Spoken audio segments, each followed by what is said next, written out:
여러분 안녕하십니까. 코로나19 통합 뉴스룸 KBS 7시 뉴스입니다. 38명이 숨진 경기도 이천 물류창고 화재 현장에서 오늘 합동 감식이 진행됐습니다.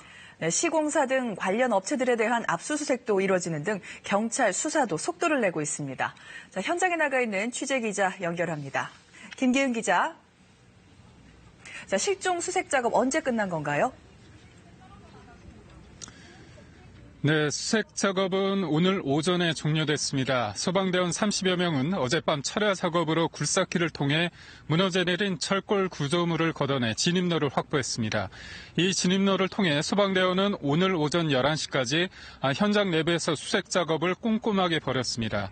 또 어제 현장에 투입된 근로자 78명 가운데 오전까지 확인된 사망자 38명과 부상자 10명을 뺀 30명의 소재 파악도 종료돼 수색 작업을 마치게 됐습니다. 이로써 최종 사망자는 38명으로 집계됐습니다. 이 가운데 29명은 신원이 확인됐고 지문 감식이 어려운 9명의 사망자에 대해서는 가족들과의 유전자 대조를 통해 신원 확인이 이뤄지고 있습니다. 불이 어디서 시작됐는지부터 밝혀내야 될 텐데 현장 감식 결과는 어떻게 나왔습니까? 일단 오늘 이뤄진 현장 감식은 1차입니다. 6시간 동안 경찰과 소방, 국가수 인력뿐만이 아니라 전기와 가스 전문가 등 40여 명이 현장 감식에 투입돼 일단 육안으로 내부를 관찰했습니다.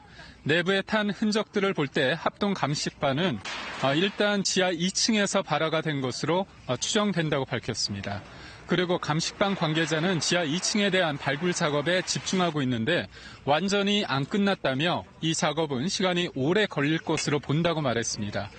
이에 따라 내일 오전 10시 반 7개 기관에서 나온 45명이 2차 정밀 감식에 나설 예정입니다. 우레탄 폼 작업 같은 게 있었냐는 기자들의 질문엔 발굴 작업 중이라 구체적으로 어떤 작업을 했는지는 말씀드리기 힘들다며 말을 아꼈습니다. 네, 경찰도 수사에 속도를 내고 있는 거죠? 네, 경기 남부 지방경찰청은 오늘 오후 물류창고 공사 시공사인 주식회사 건우의 충남 천안 본사 사무실을 압수수색했습니다. 압수수색은 건축주인 주식회사 한익스프레스의 서울 서초구 본사 사무실과 감리업체, 설계업체까지 모두 4개 업체를 상대로 동시에 진행됐습니다. 경찰은 어제 오후 늦게 이천시를 찾아 물류창고 공사와 관련한 인허가 서류도 확보했습니다. 경찰은 이번 압수수색을 통해 설계 도면 등 관련 서류를 확보한 뒤 비교 분석해 공사가 제대로 이뤄졌는지 안전조치 위반 사항은 없는지 등을 살펴볼 방침입니다. 앞서 경찰은 화재 발생 이후 125명 규모의 수사본부를 꾸려 이번 화재 수사에 착수했습니다. 현재까지 시공사 등의 관계자 6명과 목격자 11명 등 28명에 대한 조사를 마쳤고 시공사 등의 핵심 관계자 15명에 대해서는 긴급 출국 금지 조치했습니다.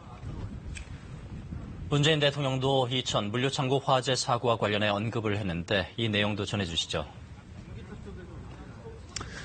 네, 문재인 대통령은 오늘 오전 청와대 국가위기관리센터에서 이천 물류창고 화재 사고와 관련해 긴급 대책회의를 주재하고 사고 수습 상황을 보고받았습니다.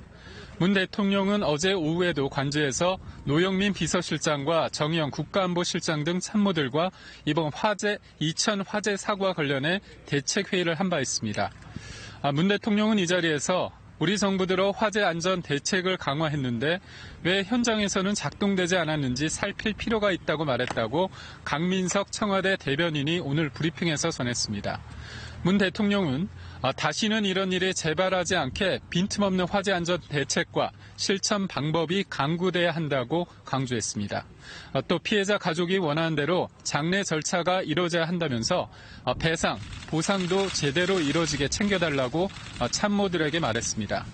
정세균 국무총리도 같은 시각 오전 정부 서울청사에서 주재한 이천 화재 사고 관련 관계장관 회의에서 이번과 같은 대형 화재가 반복되지 않게 하는 실질적 처방이 절실하다며 민간 전문가가 참여하는 범정부 태스크포스를 만들 것을 지시했습니다.